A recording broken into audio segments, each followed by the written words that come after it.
Hi everyone. I want to close off this week with a video about what I want to call the triple threat. And that is what we are facing right now, what our economy is facing. So I spoke in the beginning of the week and wrote about the risk to US exceptionalism because the rates on US Treasuries are rising. You can watch my first video about that and how unusual that is. But for the first time in decades, and only the fourth time in our country's history, we are facing what I am calling a triple threat. The stock market is going down, Treasury yields are going up, and the value of the dollar is falling. These things are not supposed to happen concurrently. They're supposed to happen in different directions. And what is playing out is because of Donald Trump and his unilaterally taking over our economy, there's a loss in faith in the USA.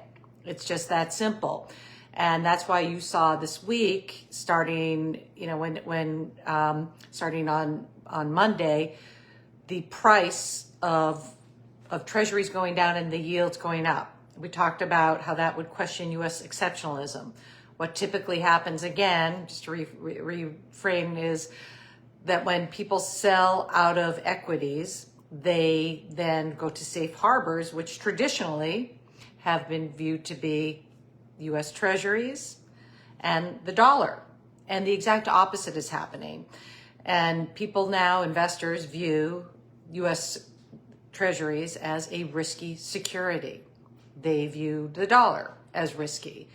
And that is something that's new to our country in decades, and that is because of the chaotic state we are in with Donald Trump. Things are going to close up today because Trump tells us China wants to make a deal. But as I said yesterday, we are in the midst of a storm. We are in the eye of a storm. We are probably in the second inning of how things are going to go. I wanted to read a quote from you from Larry Fink. BlackRock came out with their results today. I apologize, on my social media, I had first attributed this to Jamie Dimon of JP Morgan, who also came out with results and was very concerned about what's happening because that's the way they read it on CNBC. But when I went to go look for it for the weekly list, it's actually Larry Fink who said it.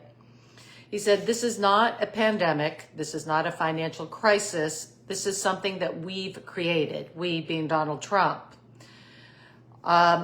The United States, post-World War II, as we've been talking about for the last 80 years, has been a global stabilizer."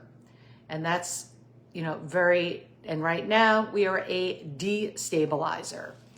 So very scary times, folks. And part of what we're dealing with is the first time in our country's history, one person has all the power to do everything because Congress isn't doing their job.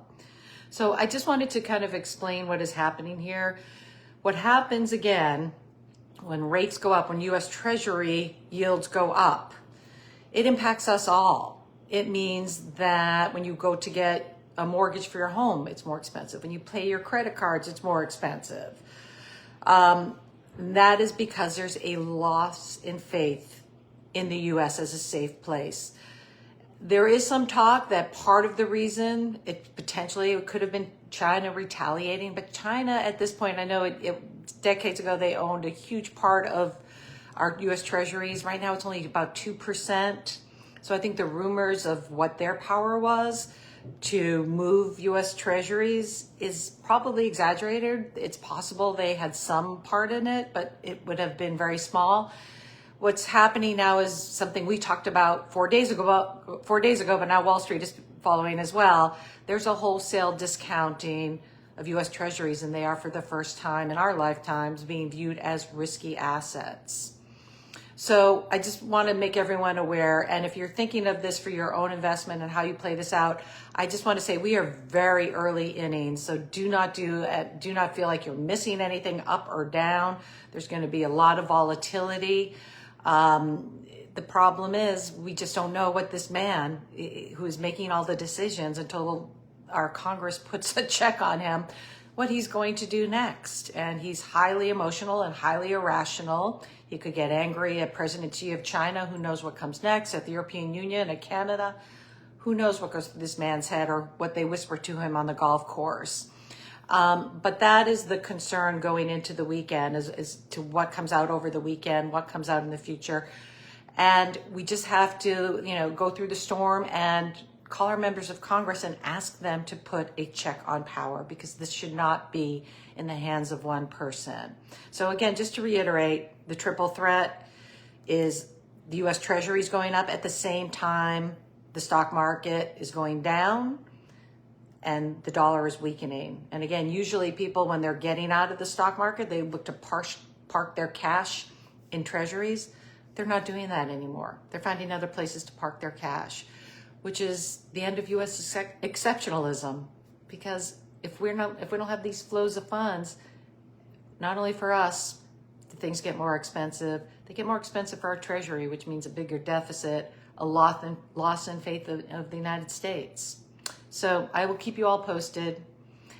Thanks. And I'm also, just as a side note, going to write about, in my Substack, if you want to find it later tonight, on how we have normalized this power being in the hands of one man for the first time in our country's history, and how dangerous that is. So that's part of my project, The Weekly List, and documenting broken norms, and this is certainly a broken norm. Okay, have a good weekend, everyone.